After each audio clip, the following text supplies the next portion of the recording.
Welcome to Shabraz, the Value NATO. Hope you're excited for the Val NATO, if you want to call it that. But yes, welcome. As far as opening hand goes, yes, we will keep on this one. We've got Thirst for Knowledge. We do have a beautiful mana base. Basically, we're going to be able to power out Shabraz pretty quick, which actually sounds like a pretty good plan. So let's go and lead off with the Sea Chrome Coast.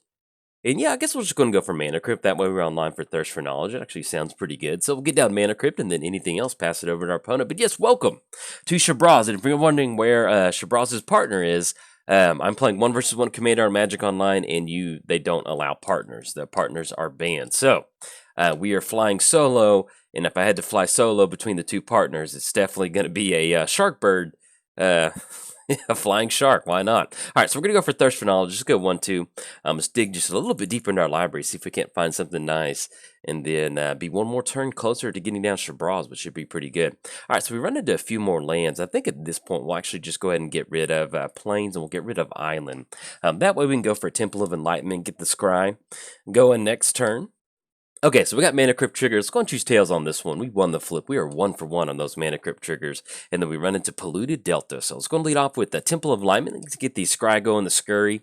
The Fever, yes, we will definitely put that on top. And then anything else, pass it over to our opponent. So let's get our commanders covered really quick. So we're playing Shabraz, the Skyshark. Partner with Brawlin or Braylon, but he's not here, Shabraz, so we're going to do it solo. Flying whenever you draw a card. Yeah, I think we're okay with that. Yeah, that's fine. Well, I think we'd just rather kind of hold on to Swan Song for something maybe a little bit better later in the game. I mean, we could stop that, but a 2/2 bird might stop us from getting some really good stuff with Trophy Mage. So yeah, I think we'll just hold on to it at this point right now. Let's go choose Tails on this Mana Crypt trigger. There we go, 2 for 2 on those. If you're keeping score at home, let's go for Island, and yeah, let's just go for Shabraz. We'll see if our opponent has Path to Exile. If they do, hey, it's not the end of the world. We'll have something to kind of follow up with Trophy Mage, and then we'll be able to, yeah, he's not here, partner. Not here. Click OK. No, we're not going to use that ability. He's not there. Then anything else, pass it over to our opponent. So, flying, whenever you draw a card, put a +1 counter on Shabraz, and you gain 1 life. Then for a 1 white mana activation or a blue, target human gains flying until end of turn. Playing its Captain Sisay. Search your library for a legendary card, reveal that card, put it in your hand, then shuffle your library. So we did cover both commanders. Give a quick shout out to our sponsors, TCG Player. If you go to bit.ly/Jolt MTG, that will apply my affiliate link that'll allow you to get some cards and help support the channel at the same time. In fact, if you enjoy my content, that is the best way to show your support, and you get cards at the same time, which is always nice. So let's go for Tails on this Mana Crypt trigger. Okay, we finally lost one. We were 2 for 3 on those, and then we rip into Frantic Search. Okay, so we're going to get a +1 counter. Yet I think we just still end up going Frantic Search. It's going to be a free spell, so... Oh...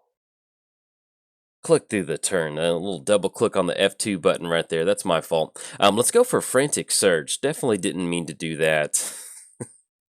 Right then and there, but we're still going to go and cash in some value. So let's go for Frantic Search. We're going to draw 2 cards, and then there, okay, nothing too crucial off of that. So let's get Shabraz trigger. Let's put Prismatic Vista, and we'll get rid of Arid Mesa. There we go.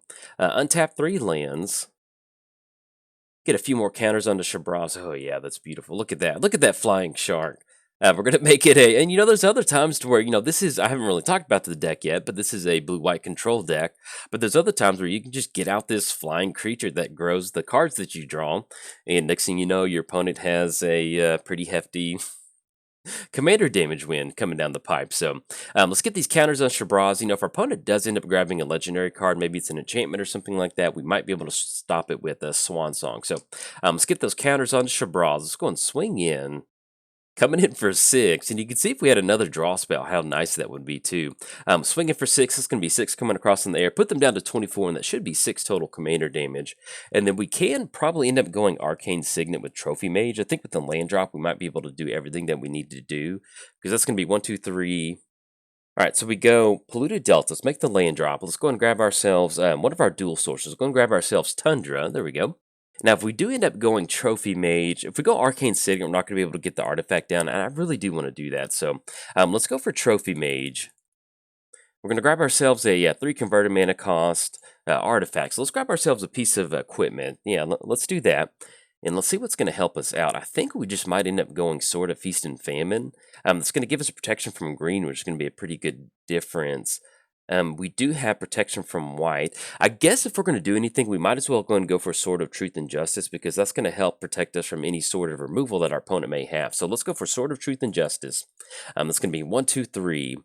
And then it also helps us out with proliferate too, which is very nice. So anything else, pass it back over to our opponent. Also, let's give a quick shout out to MTGOTraders. If you want to play online, be sure to check out MTGOTraders. They have a wonderful selection of all the new cards that are coming out. Also, let's give a quick shout out to inkgaming.com. If you go to inkgaming.com/Jolt, you'll be able to see my Mad Mat, my Neon Playmat series. You can see them down below. So if any of those fancy you, be sure to check them out.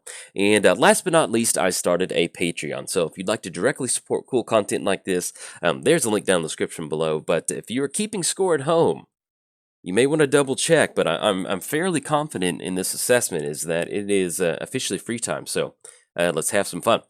So with Shabraz, yeah, whenever they released Shabraz, I was like, yes, I need this in my life. It's a flying shark. And so in 1 versus 1 commander on Magic Online, this is its own format. It's why we start at 30 live in 1v1. The format is pretty much the same as regular commander, except that, oh yeah, we were supposed to leave up Swan Song. Well, let's see what they grab. If they end up going for something off of Shabraz, then it's not the end of the world. We have a ton of mana. We can always go for the Sword of the Truth and Justice to equip too, to kind of protect it going into a turn. But yes, anyway, this is 1v1 commander, so the rules are pretty much the same, except for a few cards are unbanned versus banned. Why Primetime is unbanned in 1v1, I don't know, because it's the one I get the most comments about. But anyway, there's no partners allowed in 1v1 commander. Otherwise, this would be Jeskai kind of wheel effect. And so, but I still wanted to build Shabraz. There's nothing wrong with building a partner just completely by itself. At the end of the day, it's still a legendary creature that wants to be made into a deck, so that's what we're going for. Now, as far as the actual core concept of the deck, what are we doing with Shabraz? This is kind of like a blue-white control shell, very stock. Kind of basically the main game. What I usually like to do in control decks, stuff that's going to be a little more powered into the late game, whether it's kind of like a late mid-range deck or an actual late control deck, is just get a ton of mana rocks on the battlefield and then use, Guy's Cradle. Okay, we can handle that right now. But I usually like to get a lot of mana rocks and then just use a lot of different kind of X spells. We have a lot of draw spells in here, Stroke of Genius, Thassa's Intervention, Night of Autumn, okay. Oh, bummer. All right, so they're going to get our Sword of Truth and Justice, which is not the end of the world, so we can definitely let that go on through. At least we're not having to worry about a couple extra counters on Night of Autumn swinging in. I guess the Trophy Mage would have been a little bit of a chump blocker right there. But yeah, we're just using big mana to cast all these spells, kind of refuel our hand late game, and then just using what blue-white wants to do, and that's just draw a bunch of cards and control the board. So our opponent's going to go for the Mana Crypt. Actually on that. Hey, we will take that. We've got Arcane Signet to follow up, and then once we get down Sword of Truth and Justice, that should give us protection from white, unless they do okay, yes, this is feeling pretty good. I like this. So we should be able to outrace our opponent, especially once we get Sword of Truth and Justice on there. So that sounds like a pretty good plan. So we'll see what we draw into the turn. Something like an All right, so we're going to get a +1 counter on Shabraz. That is definitely going to allow us to hit the reset button. Let's go for Castle Vantris. And yeah, just so we don't forget about it, we go now. If we do end up going for Arcane Signet, that does cut us off Time Wipe, but we don't really need to go for Time Wipe at this point right now. So let's go for Arcane Signet. It's going to be 1/2. We'll see if they deploy something else out. It is nice to have it in the hand. Let's go for Sword of Truth and Justice. That's going to be Arcane Signet, and that still leaves up just enough for Swan Song, which is going to be perfect. So I'm just going to swing across for a 9/9. Loving it. We're going to hold back Trophy Mage, because actually Trophy Mage can stop their entire board if they want to trade. If we want to trade with Night of Autumn, awesome. If they do swing an tireless tracker, we do have to watch out for a clue token being cracked, but at least we can block with Trophy Mage if we need to. So let's go and swing it for 9.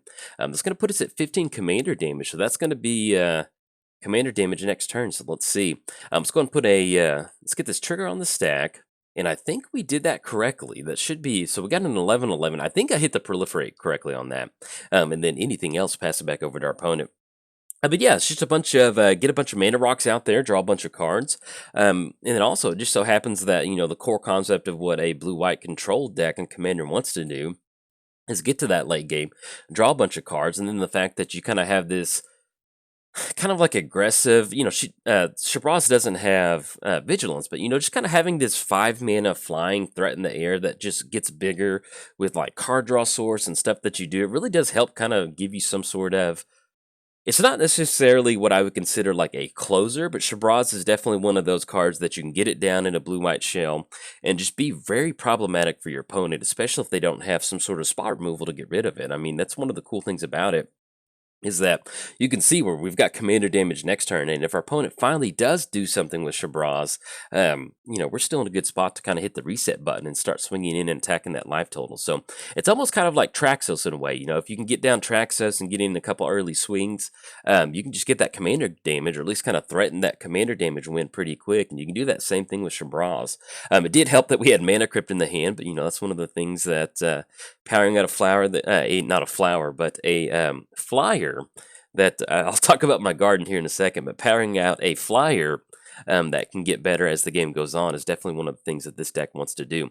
Now, my garden, I'll just turn on the water hose, so that's why I was thinking about my garden. I've got a row of okra. I realize I've mentioned it, but I don't know if I've ever talked about it. So I've got a really long row of zucchini. I've got okra, which I absolutely love. I have some watermelons going. We have some regular melons going, and we also have a potato patch, which I think it's getting pretty close to the point to where we harvest them. I've never grown potatoes before, so it's kind of interesting. They got really tall, and they come from one seedling. But if you leave a potato out on your kitchen table, or on your counter or something like that, it gets those little eyes on it. You can plant that; it'll turn into a plant and get more. Let's see. So this is Nissa Vital Force. Elemental. Okay, that's not too bad. That's just a 5/5 elemental, or they're going to return permanent back to the hand, so that's pretty good. Oh, and excuse me, they're going to turn Guy's Cradle into a 5/5 creature, getting a little extra mana. I love that. That's pretty sweet. But yeah, with potatoes, so then they just kind of seed underground. They make more little potatoes underground. I haven't. Oh, bummer, partner. All right, so they're going to duplicate on Shabraz. They do have an answer. And the only good thing is that we're going to be able to return Trophy Mage back to the hand. So if we want to, we can actually go Trophy Mage and Sword of Truth and Justice, and I don't know, maybe try to catch a creature snoozing or something like that. But at least with Time Wipe, that's going to be a pretty good option for us to hit the reset button, because that does kind of power it out to where they have to go for Captain Sisay again. They don't have a haste option with Captain Sisay, and they're going to have to at least wait another turn before they're going to be able to take advantage of it. But we do need to watch out for Nissa over there. Something we need to watch out for. So we'll see what we rip into for the turn. A draw. Ooh, Tails In. That is very good. I actually do like that a lot. So we've got 3 mana. Yeah, I think we just still end up going time-wise, but I think that'll be pretty good. And do we want... Yeah, let's just go ahead and do this main phase, because we'd rather have Trophy Mage in the hand. So let's go white, white, blue. And look at that Teferi art. It looks good. I love it. I know, yeah, we're going to return Trophy Mage back to the hand. That's going to clear everybody out, and then anything else past the turn over to our opponent. But yeah, potatoes, they just kind of seed out under the ground, so I'm really excited to get those harvested to see how many potatoes we got from each little seedling, because they're done by the way they kind of start to fall over and turn a little bit yellow. So, but anyway, I'll be posting pictures of the garden as time goes on, because I always enjoy having some sort of Alright, their emblem is... Alright, so they're going to draw a card. Actually, we can go for Tails. Oh, we can. 1 mana away from that. Oh, that would have been pretty sweet. Alright, so we can't do that. That would have been a very nice activation to counter that triggered ability, but can't do that.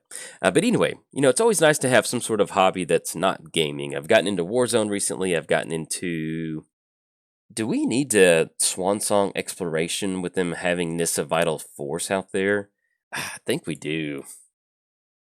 Yeah, because if that happens, then they can just keep like drawing 2 cards a turn, and that's going to be pretty rough for us. So I think we need to stop that. That's going to stop if we're going to be able to win this one, it's going to be stopping the card draw. So I think that'll be pretty good. But yeah, it's always nice to have an extra hobby that's at least outside, and that's what we're doing right now. So I have started my garden before, and rabbits, even though they're very cute, they're kind of little jerks. They're kind of like little...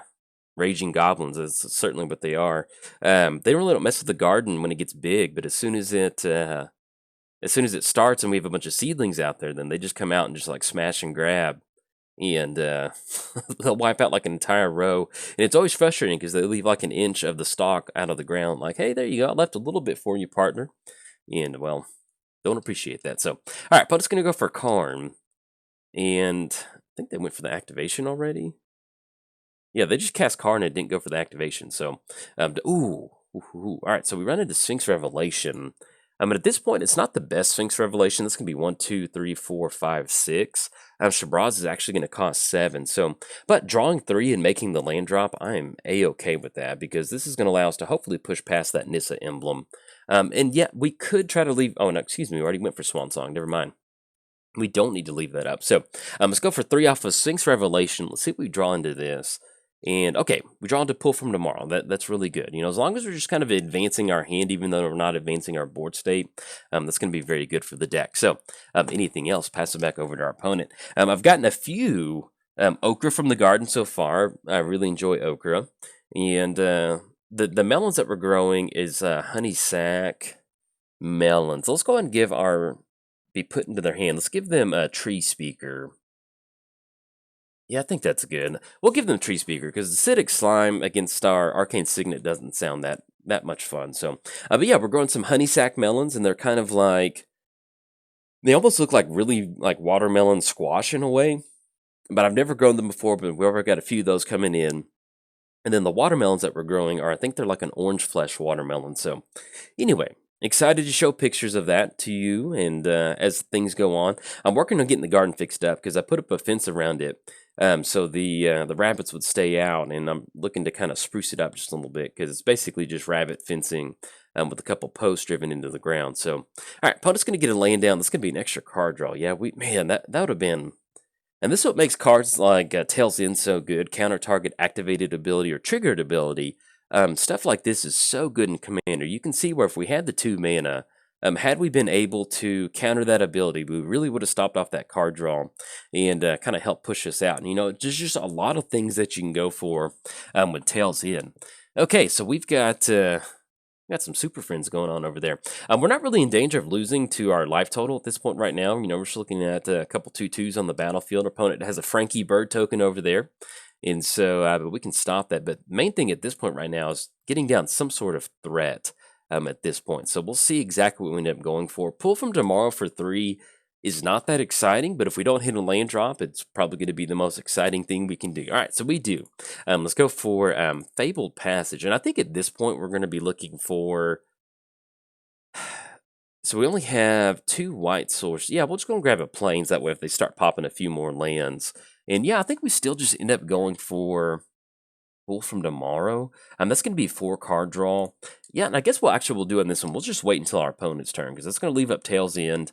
We've got Reflector Mage, but I mean, Reflector Mage on Tree Speaker doesn't really sound that exciting. And then we've got a couple of other different options we can do in instant speed. So I think at this point with this Pull from Tomorrow, one thing that we're really looking for would be like Hedron Archive, Thrain Dynamo, Gilded Lotus, some sort of way to kind of propel us into that 6, 7, 8, 9 mana range. Once we get to that range, you know, once we keep hitting if we draw, you know, Sphinx Rev into Pull from Tomorrow into Stroke of Genius, you know, that's one of the ways we kind of keep this deck flowing. So. But yeah, as far as the actual deck, you know, it's just basically, and this is actually the first game that I'm playing with Shabraz too, which I'm actually kind of excited about. So I just started with the blue-white control shell. You know, if you have a solo deck of Shabraz, or at least you have the Shabraz partner deck or something like that, and you want to have fun with it, or you have any cards that you want to mention, hop in the comments below. I always like to kind of see what different people are tossing into their decks. But yeah, as far as the actual initial build of this deck, this is basically just blue-white control. Now, we do have a couple different, a little bit of Spellslinger in here, not too much. We have Monastery Mentor in here, because with Monastery Mentor, with all the mana rocks we've got, the instant and sorceries, that's one of those. Okay, so we've got Sun Titan. Now, with Sun Titan, that is something that is very problematic, and we don't have a counter spell. So I think at this point, we're going to go for Pull from Tomorrow because either way we want to cash out for a ton of card draw. There's 2 ways we can deal with Sun Titan. Maybe we hit a free removal spell, not removal spell, but a free counter spell in Force of Will, or we rip into a board wipe. So that's kind of what we're going for right now. So let's go Pull from Tomorrow. Colonnade. Yeah, that's not... Well, actually, we do have Snapcaster on Time Wipe, which actually is beautiful. Yeah, we'll keep that. So let's discard 1 card. And I think at this point, we're just going to get rid of a Radical Idea, actually, on that. So we're going to get rid of Radical Idea. They're going to have Sun Titan come down. Let's see what they end up grabbing off of Sun Titan. But we should have 1, 2, 3, 4, 5, 6, 7 with the land drop. Yeah. We've got, even if we don't play Soul Ring, we've still got Snapcaster on Time Wipe. And then that's going to be Time Wipe bringing Snapcaster back to the hand. So that's going to be a pretty good feeling. And then also, as far as these Planeswalkers getting an ultimate, these are both just value Planeswalkers, so that should work out. And actually, that's going to be 1, 2, 3, 4, 5, 6. Yeah, we're still going to be good either way once we make the land drop. So let's get all these people cleared out. And the good thing is that nobody has haste, so that's going to allow us to at least kind of clear the board out and then also have access to Snapcaster, because once we bring Snapcaster back to the hand, that gives us a little bit of an easier card draw source, whether it's Thirst for Knowledge, or if we want to finally get to that mana to where we can go for Sphinx Revelation, that'll be pretty good. All right, opponent's going to go for a Fabled Passage. Let's see what else they've got for the turn. Okay, so they do have Gideon going into the swinging into attack. That's going to be, should be actually 9 total. Let that go through. Okay, and then we draw into Gadwick. All right, there you are. You're definitely on time for the party. So let's go and lead off with Island. And yeah, we'll still end up going for Soul Ring. Yeah, because that's going to be just enough. So let's do that. So let's go Snapcaster. It's going to be 1, 2. And that Soul Ring really makes a huge difference on this board today, because this is going to allow us to power out Shabraz. So let's go for Time Wipe. There we go. Oh, look at this value. We're going to cast Time Wipe. That's going to be double white, blue, and then tap down for 1.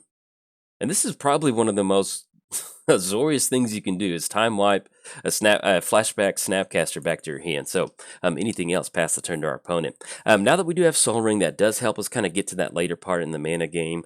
We do have Reflector Mage to kind of mess with their hand. You know, we did see a lot of their good stuff in the graveyard, and we did get rid of Sun Titan. So if they do get down another threat, at least we do have Reflector Mage to kind of send them back. But at this point, one of the main things that we need to do right now is get down Shabraz and just kind of close it out with commander damage. You know, even if we get down Shabraz, go for something like Gadwick, stuff like that allows us to get those extra counters onto Shabraz and really kind of go from there.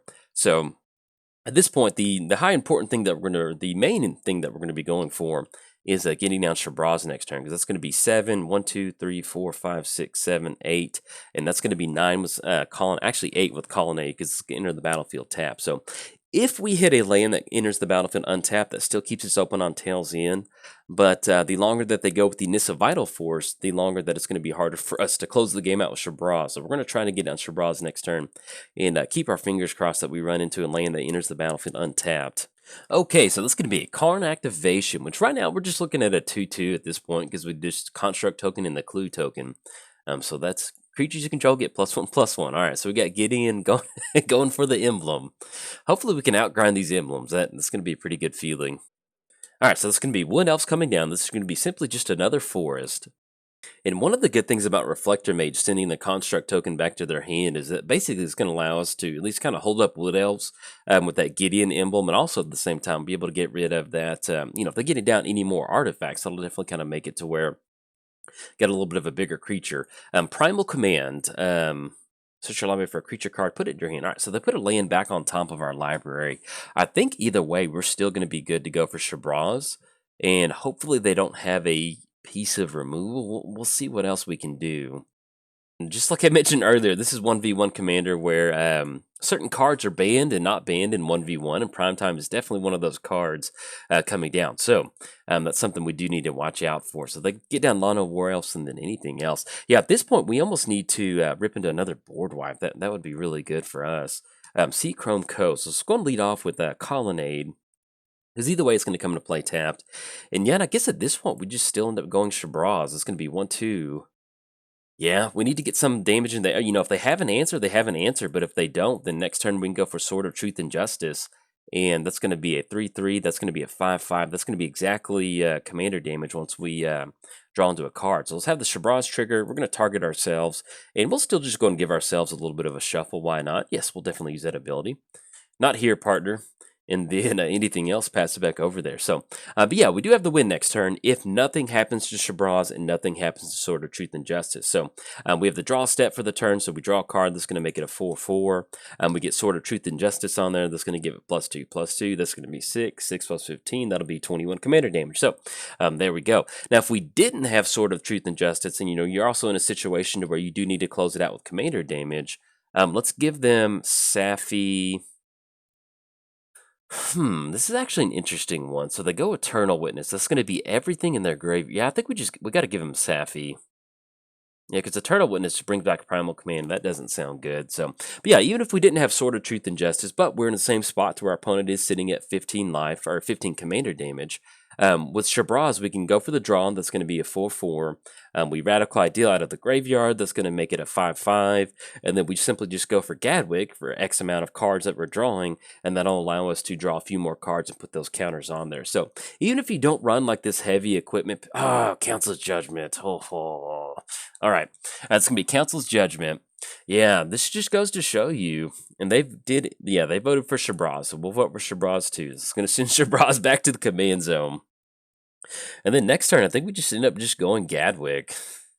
Get down this 3/3 and just drawing at least 5 cards is gonna be a pretty good option. So let's get Captain Sisay moved down just a little bit.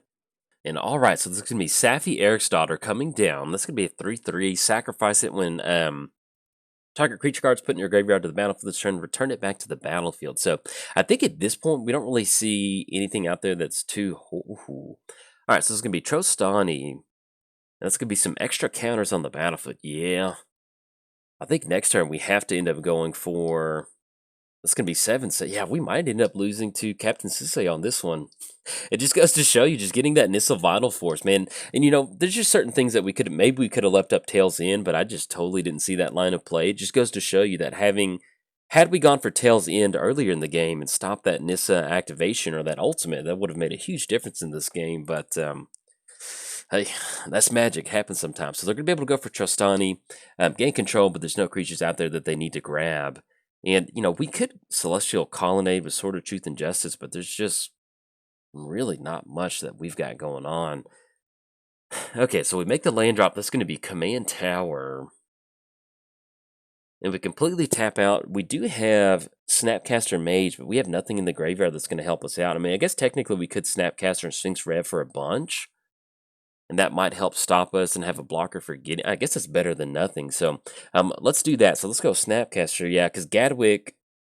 Well, I guess technically Gadwick would just be the better option because it's going to be 2 on Snapcaster. Well, actually, Sphinx Revelation is going to give us that life gain because it's going to be 1, 2, 3, 4, 5. We're only going to be able to gain. Pretty much only going to gain 4 and have a blocker. Yeah, I think either way that's not going to work out. So let's go for Gadwick, I guess. We could try to flood the board with creatures at this point. That's going to be Reflector Mage sending somebody back to the hand. Yeah, let's give that a shot. I mean, I'm not super wild about this play, but I mean, it's better than nothing at this point. Let's just see if we can't kind of flood the board up a little bit. Let's go Reflector Mage on Trostani. We'll grab ourselves Sword of Feast and Famine. Yes, we'll definitely use that ability. Let's grab ourselves, get this popped out. Sword of Fire and yeah, I guess Sword of Feast and Famine. Yeah, if we're going to go, we'll go for Sword of Feast and Famine. And then that still leaves us open on flashing in Snapcaster to go for a blocker. But even then, 3/3/2/2. Yeah, I think they're still going to get it on this one. So we'll go and scoop it up. Yeah, I was just trying to flood the board and buy a little time to see if we could maybe survive a all-out swing from our opponent. But it looks like they're going to get it on this one. So anyway, good game to our opponent. We powered out a quick Shabraz and almost got it with commander damage. But unfortunately, that Council's Judgment, if they don't have that Council's Judgment, we're set to win the game next turn. We put it all out there. We didn't have protection for it. We couldn't protect our commander. But they did have removal, and they were able to close the game, and that's what matters. So, good game to our opponent. They kind of got off to a slow start, but they were able to really capitalize on this Nissa activation. And had I seen potentially going for the Tails End line of play on Nissa, that would have been a completely different game. But, hey, sometimes you miss stuff in Magic, and it's about bouncing back from your mistakes. So, that was definitely one of those. But anyway, if you enjoyed the video, hey, like and subscribe. Thanks. Bye.